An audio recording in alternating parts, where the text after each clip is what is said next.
So as you can see, Freud has a developmental theory. We start off as an id, develop an ego, and then develop a superego.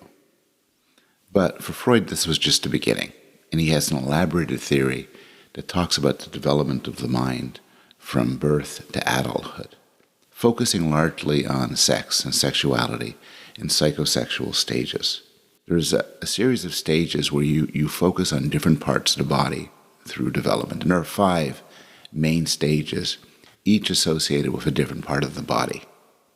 And what Freud described as fixation is that if you get into a problem at a certain stage, if you don't adequately resolve the problems posed by that stage, you could end up stuck there, fixated there, and stay there as an adult. And what this will mean is that as an adult, you will try to achieve pleasure in ways that are equivalent to the way it's achieved in those stages. So the first stage, running for about the first year of life, is the oral stage. The mouth is associated with pleasure. And there the problems that are posed might have to do with breastfeeding. For instance, weaning a child incorrectly can lead to fixation for Freud. And fixation can lead to an oral focus, an oral fixation in adulthood. In the literal sense, that could mean somebody might eat too much or chew gum or smoke. In a more metaphorical sense, they could be dependent or needy. The next stage is the anal stage, from roughly the first year to about age 3. And there, the anus is associated with pleasure. And here the key challenges involve toilet training. If toilet training isn't handled correctly for Freud, it could lead to fixation and lead to problems.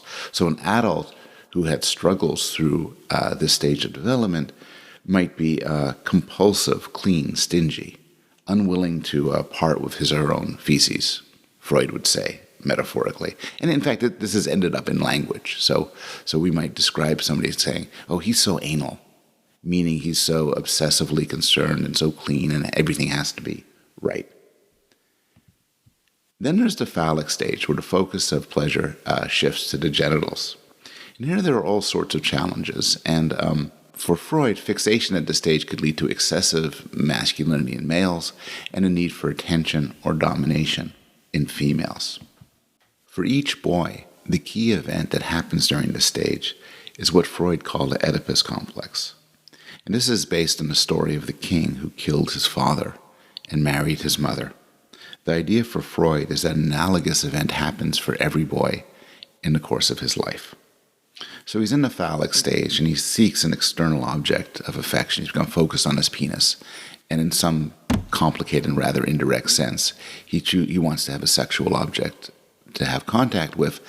And the obvious candidate here is his mother, who loves him and who he loves. But the problem is there's also his father.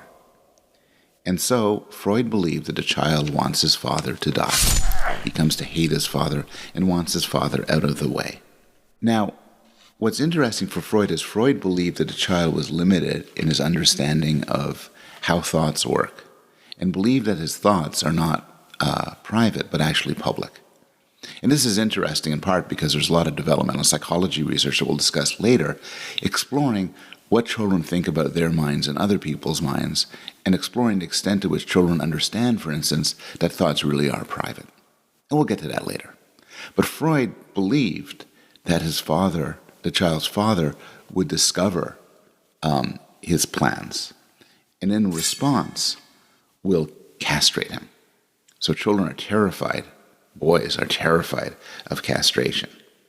And so the anxiety becomes unbearable, and the child comes to give up on his plans to seduce his mother and kill his father, and now instead identifies with his father, and then moves to the latency period where it's sort of all submerged and sexuality is repressed. There's not much sexuality. Having made it through the whole Oedipal event, the child focuses on hobbies and schools and friendship, and it's only later on in puberty that it all comes raging back.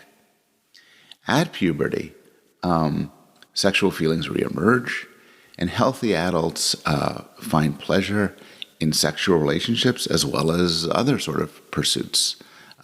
It's the fixated adults that adults who, for some reason, have problems with breastfeeding or toilet training or the proper separation from their parents, they get their energy tied up in earlier stages, and they spend their lives trying to struggle with problems that they should have, if they were luckier, resolved during development. I'll also just note the lovely phrase, love and work. It's not actually a quote from Freud. I've been unable to find out exactly its origin, but the idea that the most important things in life are love and work, romantic and sexual and friendly pursuits, combined with rich, fulfilling struggles to achieve things and interact with people and explore life, seems like a lovely phrase, and love and work seems to summarize a lot.